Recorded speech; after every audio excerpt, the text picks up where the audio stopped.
A gorgeous world of bone and shadow magic. Shadow and bone? This is a fast-paced already. Gin, love it. Hunting and selling illegal magic, love it. And looking in the comments, apparently queer and polyamorous. So this has now moved straight up to the top of my list.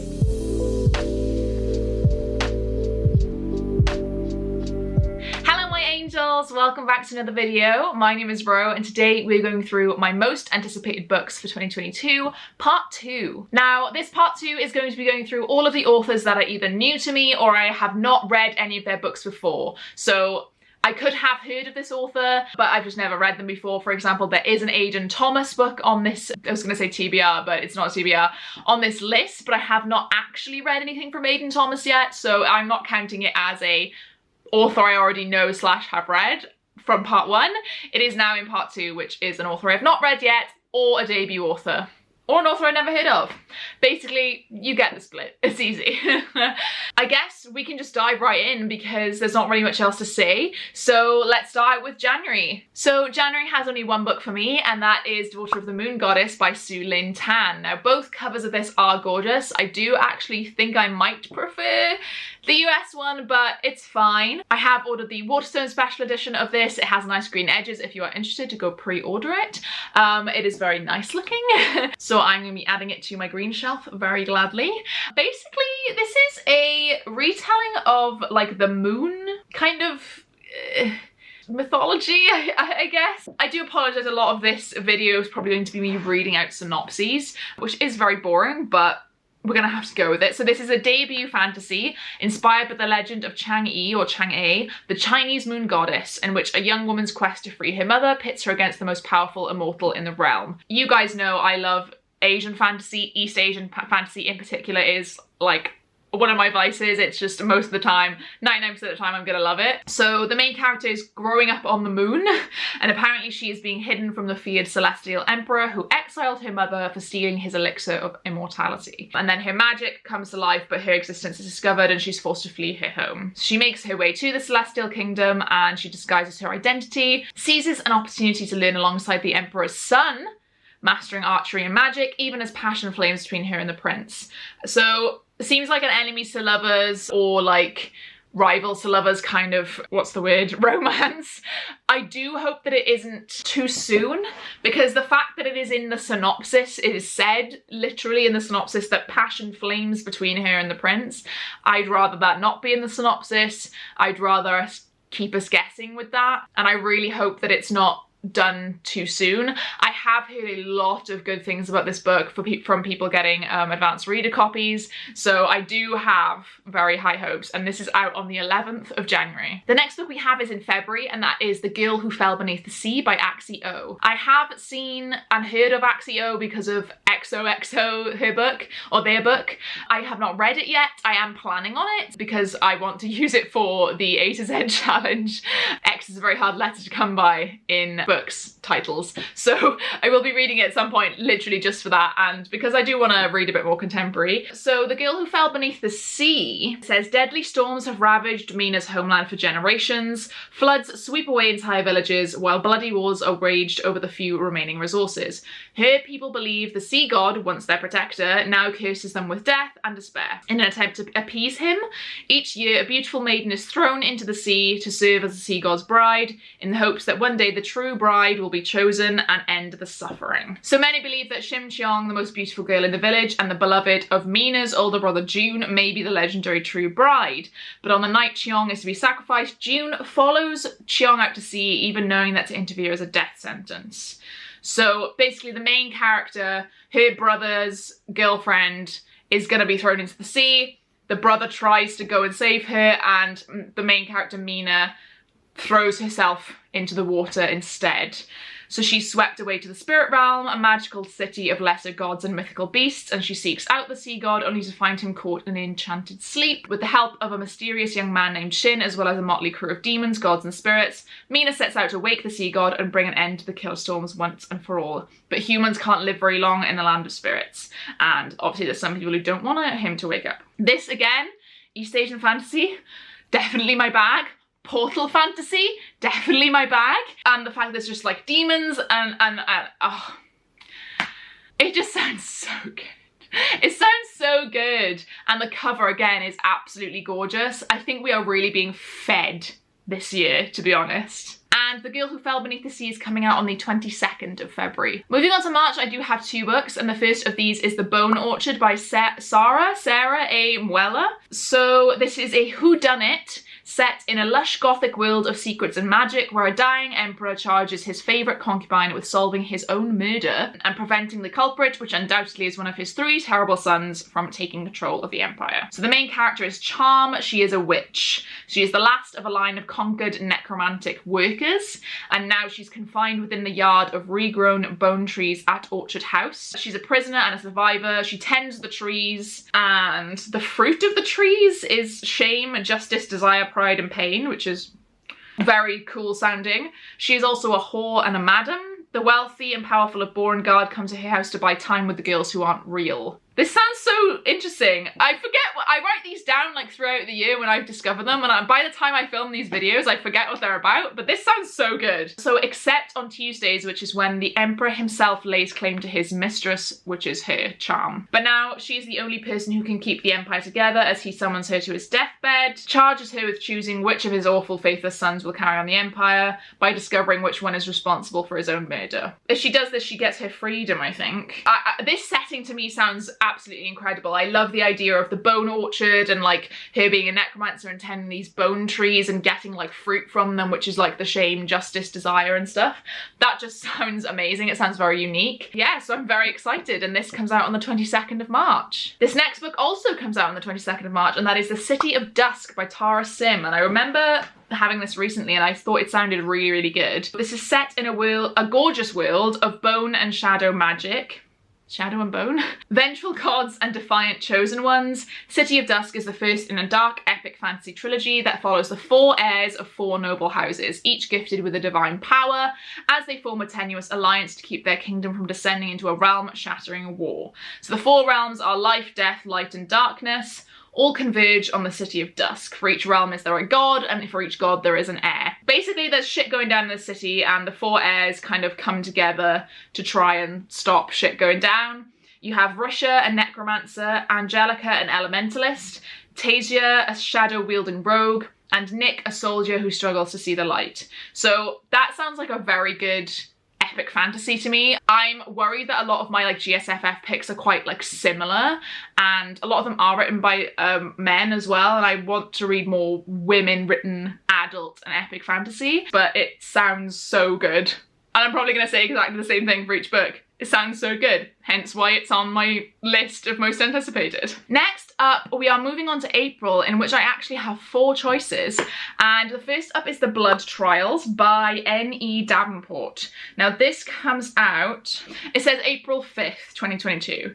So this apparently blends fantasy and science fiction. This is a fast-paced, action-packed debut, kicks off a duology. I think it's it's The Blood Trials, obviously it's about trials, which is my favourite trope. So it's about a young black woman who must survive deadly trials in a racist and misogynistic society to become an elite warrior. Oh, this is a very long synopsis.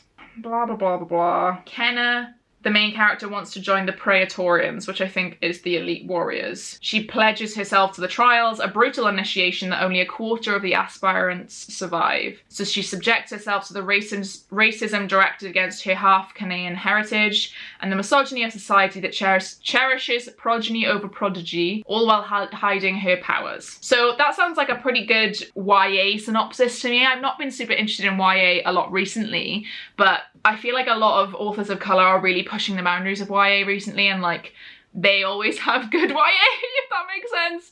They always keep us fed and keep us, you know, going, I guess. You guys know what I'm trying to say. Next up we have Nettle and Bone, and that's coming out on the 26th of April. So this is by T. Kingfisher, who apparently she has a signature mix of grim and delightful, and she's an award-winning author. I've never heard of her. So Mara has seen her sisters suffer at the hands of an abusive prince for years. She's finally realised no one's coming to their rescue except her, so she seeks help from a powerful grave witch. She's offered the tools to kill a prince if she can complete 3 impossible tasks. So that's another kind of trials-ish trope I love as well. As is the way in tales of princes, witches and daughters, the impossible is only the beginning. So on her quest, Mara is joined by the grave witch, a reluctant fairy godmother, a strapping former knight, and a chicken possessed by a demon. So this sounds like a lot of fun. It's got a bit of a, I don't really like the title, to be honest. I think the title doesn't really fit the description, but you know, we'll see what it's like. It sounds really good. I think that the three tasks kind of thing, you know, solve these riddles 3 as well, is very fairy tale like. I do like a lot of like stuff based in fairy tale and things, so I think that's gonna be a lot of fun. The next book in April is also out on the 26th, yeah, and that's Kaik, I think that's how you pronounce it.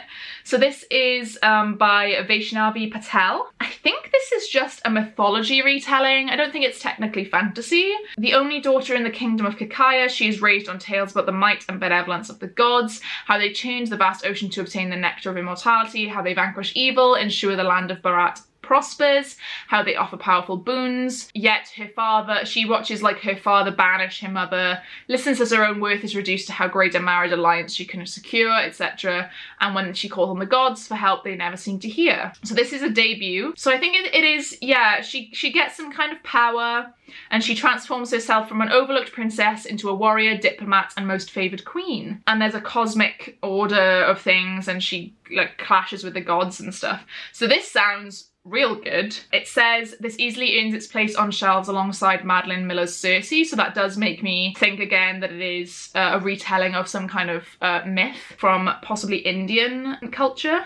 So we'll see. I think it's gonna be really good, to be honest. It sounds amazing. And the last book in April is called Spear, and this is out on the 19th. I didn't quite do this in order. This is by Nicola Griffith, and it says, the girl knows she has a destiny before she even knows her name. She grows up in the wild in a cave with her mother, but visions of a faraway lake come to her on the spring breeze, and when she hears a traveller speak of Artos, king of Caerleon, she knows that her future lies at court. Now I know why I have picked this. I was reading it and I was like, why did I pick this? It's a King Arthur retelling. Caerleon is in Wales, so I am very unsurprised that I have picked this.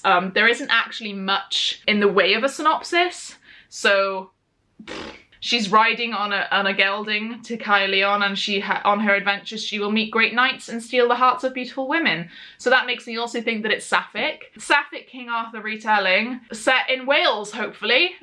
So that sounds amazing. Again, I'm, you know, getting excited to get all over again about these. It sounds so good. Moving on to May, I do have one book in May, and that is The Stardust Thief by Chelsea Abdullah. This has been, I feel like, all over Twitter for me, but it is out on May 17th. So apparently this is inspired by stories from 1001 Nights. The Stardust Thief weaves the gripping tale of a legendary smuggler, a cowardly prince, and a dangerous quest across the desert to find a legendary magical lamp. Similar to how Aladdin was taken from 1001 Nights, the lamp is also going to be in this one. So Luli Al-Nazari is the Midnight Merchant, a criminal who with the help of her djinn bodyguard hunts and sells illegal magic. Already, djinn, love it. Hunting and selling illegal magic, love it. When she saves the life of a cowardly prince, she draws the attention of his powerful father, the Sultan, who blackmails her into finding an ancient lamp that has the power to revive the barren land, at the cost of sacrificing all jinn. So with no choice but to obey or be executed, Luli journeys with the Sultan's oldest son to find the artifact. Aided by her bodyguard, who has secrets of his own, they must survive ghoul attacks, outwit a vengeful jinn queen, and confront a malicious killer from Luli's past. Again, love a retelling, especially of 1001 Nights. Sounds like it's going to be really good. I am really hoping that some of these are going to be in like the adult fairy loot box or the Illumicrate box or even Goldsboro. That would be really nice for me. I think that I would really enjoy having a special edition of some of these books, and they seem like right up Illumicrate or Goldsboro's alley, so fingers crossed. Now we are moving on to June, and we have our first middle grade. We are moving on to the 9th of June is when this comes out, and this is on Yeka and the Academy of the Sun. Just look at this cover, it looks so good. She's using her hair, like her hair has powers. I think it looks amazing. Apparently this is Black Panther meets Percy Jackson. So it's about a British Nigerian girl who learns that her afro hair has psychokinetic powers, which sounds amazing. So it says, Onyeka has lots of hair, the kind that makes strangers stop in the street. She's always felt uncomfortable with her flamboyant curls until she makes an important discovery: she can control her hair with her mind. Her mother quickly whisks her off to the Academy of the Sun, a school in Nigeria where Solari, children with special powers, are trained. So already I'm loving the fact that there's going to be a school setting, and just in general, like, maybe there will be putting their powers to the test, trial type stuff, possibly. So that sounds amazing. Very, very excited, and kind of glad that I'm branching out and like learning about new middle grade that's coming out. So yeah. I'm excited. Next up in June is Wrath Goddess Sing, and this is out on the 7th. So this apparently draws on ancient texts and modern archaeology to reveal the trans woman's hidden story, hidden underneath the well-known myths of the Iliad. So Wrath Goddess Sing weaves a compelling, pitilessly beautiful version of Achilles' vanished world, perfect for fans of Song of Achilles and the Inheritance trilogy. Achilles in this is a trans woman. It's kind of like a retelling or like a different interpretation of Achilles' story in the Iliad. The gods wanted blood, she fought for love. So Achilles has fled her home and her vicious Myrmidon clan to live as a woman with the Kalai, the transgender priestesses of great mother Aphrodite. When Odysseus comes to recruit the prince Achilles for war against the Hittites, she prepares to die rather than fight as a man. However, her divine mother Athena intervenes, transforming her body into the woman's body she always longed for, and promises her everything: glory, power, fame, victory in war, and most importantly, a child born of her own body. Reunited with her beloved cousin Patroclus and his brilliant wife Mariapi, Achilles sets out to war with a vengeance. So this is a retelling of kind of Achilles and Patroclus, as well as like Troy, like just before Troy. Obviously Patroclus and Achilles are not together in this, which is what a lot of people think is kind of correct because they've read Song of Achilles, but it's just an interpretation of the story. So yeah, I am very excited for this, to be honest. It's gonna be great. I love myths, and I love retellings of myths, and I love seeing different interpretations of myths, like of the same myth. I could never get enough of it. Moving on to July, we have another middle grade, and that is Nara and the Immortal Palace. Now this is out on, let's see, July the 5th, apparently, according to Goodreads. This is Arusha and the End of Time meets Studio Ghibli's Spirited Away, apparently. So Nara longs for the simple pleasure of many things, to wear a beautiful red dupatta or to bite into a sweet gulab. But with her mum hard at work in a rundown sweatshop and 3 younger siblings to feed, Nara must spend her days earning money by mica mining. So apparently there's a so-called buried treasure in the local mine, and the mine collapses and 4 kids, including her best friend, are claimed dead. Nara refuses to believe it and shovels her way through the dirt, hoping to find him. Instead, she finds herself at the entrance to a strange world of purple skies and pink seas, a portal to the opulent realm of Jinn, inhabited by the trickster creatures from her mother's cautionary tales. So, portal fantasy, already, straight off the bat. You know, we're here, I'm here, I'm loving it. Jinn, already another type of culture and story that I love to read about. I first discovered them in City of Brass by S.A. Chakraborty. That type of like mythical creature, I guess. It just sounds so good. I feel like I don't have much else to say other than the synopses, so I do apologise if this is literally me just reading out synopses to you guys and me just going, yeah, I'm excited for this. There's not much else I can say other than this just sounds really fucking good. They all sound so good. I'm really trying to branch out with like YA and middle grade as well. So I feel like it's just going very well. I'm having a great time going through all of these with you. So the next one in July is called Silk Fire by Zabe Alor, and I think this might be a sci-fi, first sci-fi of the list. So this is set in a planet-sized matriarchal city where magic and technology freely blend together, or bleed together. A male courtesan's quest for vengeance against his aristocrat father draws him into an ancient struggle between dragons, necromancers, and his home district's violent history. Already sounds great. Dragons, +1. Necromancers, +1. Technology and magic bleeding together, another +1. Basically, the main character, Corey, is meddling in politics. He tries to sabotage his aristocratic father's campaign, but then a chance encounter with a dying god imbues him with magic breathing powers. He suddenly becomes a commodity and a political player. So the corruption in the city runs deeper than just one man, and an ally's betrayal unleashes an army of the dead on his home street. I think this sounds so good. And looking in the comments, apparently queer and polyamorous. So this has now moved straight up to the top of my list because that sounds incredible. I should read the comments when I go on these, otherwise guys won't know as much as I do. And Silkfire comes out on the 5th of July. Moving on to August, I do only have one, and that is the first binding by R.R. Verdi. This is seems like an epic type of fantasy where a main character is kind of like a badass. It says like she slew gods, she did this, she did that, this is what the synopsis says. And it's kind of like, I think she's on the run currently and then like telling her story as kind of like a retrospective thing. It doesn't say a lot in the synopsis. I feel like as we get later on in the year, the synopses get a bit more vague because they're a bit later on and they've not really done a proper synopsis yet. But this does sound intriguing enough to me for me to put this on this list, even though I don't really know much about it from the synopsis. It just seems like it's a very badass female character and I always can never get enough of that, to be honest. And the first binding comes out on the 22nd of August. Now, we're moving into September and this is actually my last 2 books. I don't have any for October, November, December. I think it's a little bit too far away. I think nearer the end, maybe nearer halfway through the year, possibly nearer July, I might do another most anticipated books for the second half of 2022 because there will be a lot more releases that I will have heard of then. So today we are only going up to September because I didn't have any for the last 3 months. I do apologise. But the first of these is Mariposa and the Ocean of Stars, and this is out on the 18th of September. This is another middle grade, so it's a middle grade debut by Carice Avendaño Cruz, and it's inspired by Filipino folklore about a 10-year-old girl who embarks on a quest in the world of gods and spirits to save her and her family from a sinister shadow god. Again, I think it's more like a portal fantasy, which, you know, again, straight up my street, love it. Will always love it. She's swept away from the human world and Mariposa discovers that her dress, her like patchwork dress that her mother gifts her, is a map, lovingly crafted to lead her to safety in the magical lands of the Encantos.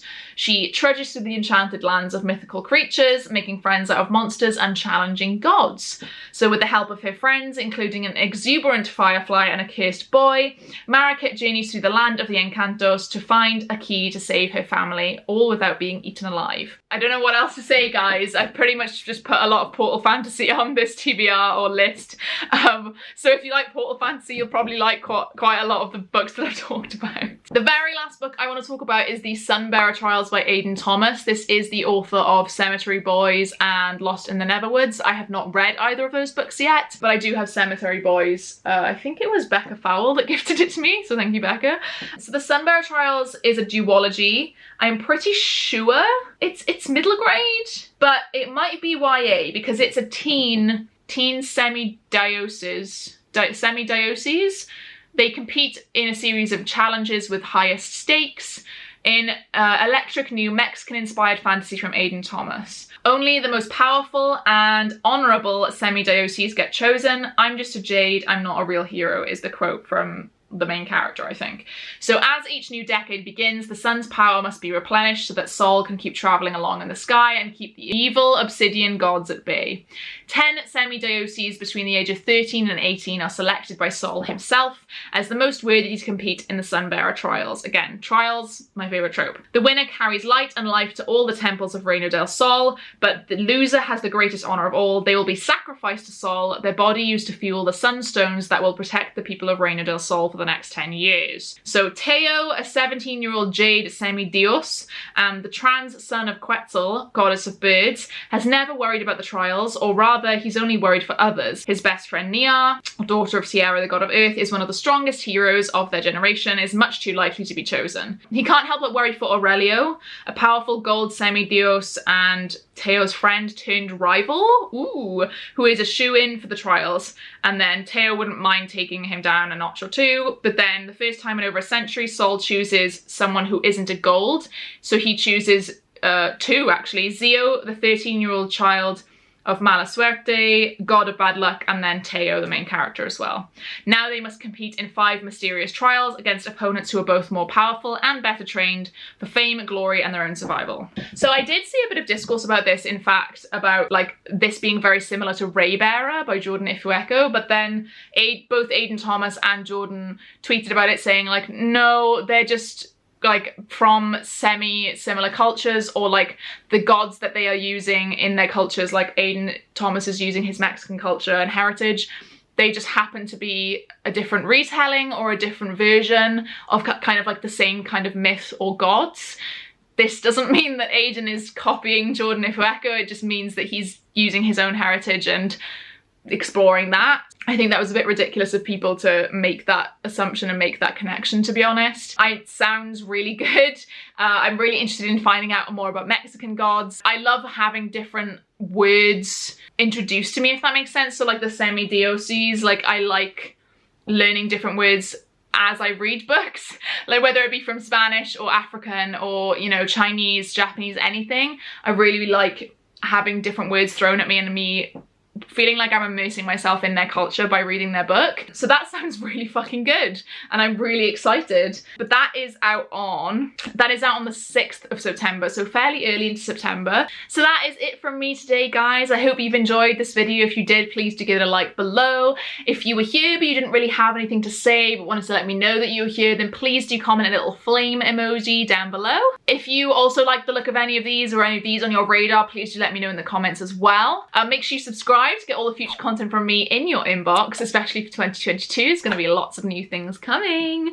All of my links are in the description, including my Patreon, and if you don't know what goes on my Patreon, then this is what you're missing out on. I can't tell. Yeah. Speaking of my Patreon, I want to give a huge shout out to everyone at my deity tier. So that is Becca, Meg, Rachel, Lisa, Lydia, Mercy, Sarah, Tori, Liv, Adinda, Celeste, Britt, Marloose, Kay, Danny, Hannah, William, Chris, Andy, Lauren, Kate, and Kendra. Thank you guys so much for all of your support and I'll see you in another video. Bye!